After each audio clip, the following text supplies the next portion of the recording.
মিশকাকে চর মেরে ফেলে দিল দীপা। সূর্য চাইল দীপার কাছে ক্ষমা। হ্যালো বন্ধুরা, অনুরাগের ছোঁয়া আগামী এপিসোডের কথা বললে এখানে দেখানো হচ্ছে যে সোনার হারিয়ে যাওয়ার পেছনে সূর্য দীপাকে যা কথা শুনিয়েছে সেটার জন্য সূর্য ভীষণ লজ্জিত।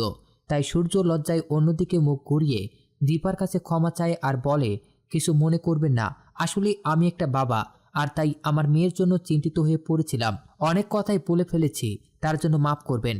অন্যদিকেই একটু পর সূর্য একান্তই এসে দীপার প্রতি নিজের ভালোবাসাকে প্রকাশ করে আর বলে, দীপা, আমার বারবার শুধু এটাই মনে হয় যে তোমাকে যেন একবার দেখতে পাই।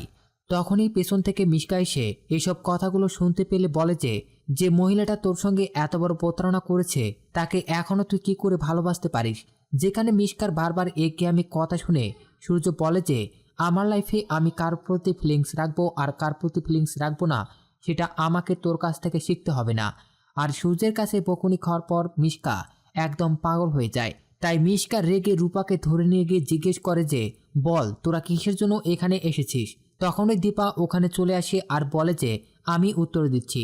তারপর দীপা রূপাকে ওখান থেকে চলে যেতে বলার পর দীপাকে মা দুর্গার রূপে দেখা যায়, যেখানে মিশকাকে বলে যে আপনার সাহস কি করে হলো আমার মেয়ের সঙ্গে এভাবে কথা বলার। তারপরও মিশকা দীপার সামনে জোর করায় কথা বলতে চাইলে দীপা একসরে মিশকাকে ওখানে ফেলে দেয়। আর দীপার এরকম রুদ্র রূপ দেখে মিশকা ভয় পেয়ে যায়। তাই দীপা মিশকাকে বলে, এই ভয়টা মনে রাখবেন, আর আপনি ভবিষ্যতে আমার মেয়ের সঙ্গে এরকম কথা বলার সাহস করবেন না। যেখানে মিশকাও ভীষণ রেগে গিয়ে দীপাকে জিজ্ঞেস করে যে তুমি কি চাও, চুপচাপ বলে দাও, নইলে আমি সূর্যের কাছে গিয়ে সব বলে দেব যে রূপা তোমার মেয়ে। আর সূর্য সত্যিটা জানতে পারলে রূপার লাইফটাই শেষ হয়ে যাবে।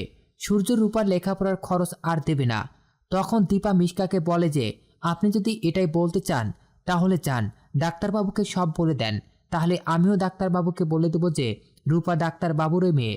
যেটা শুনে মিশকা হাসতে লাগে আর বলে সূর্য এটা কোনোদিনও বিশ্বাস করবে না। তখন দীপা বলে, তাহলে আমি ডাক্তারবাবুকে বিশ্বাস করানোর জন্য ডিএনএ টেস্টটাও করিয়ে নেব।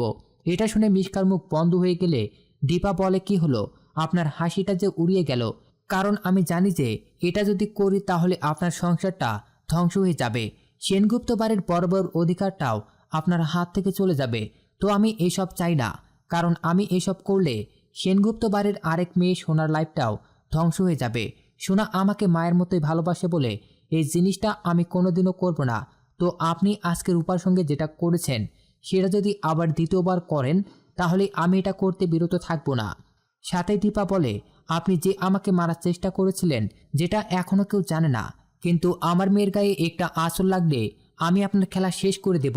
আর দ্বিতীয়বার আমার মেয়ের দিকে তাকালে আপনার এই চোখ দুটো আমি উপড়ে ফেলে দেব। সেখানে দীপার সামনে মিশকা আর একটা কথাও বাড়ালো না। দীপার যাওয়ার সময় মিশকা সেখানে বলে যে দেখো আমি কিভাবে তোমার লাইফটা শেষ করছি। এবার আগামী এপিসোডে এটা দেখার হবে যে দীপার জীবনে অশান্তি আনার জন্য মিশকা কোন নতুন পদক্ষেপ নিচ্ছে।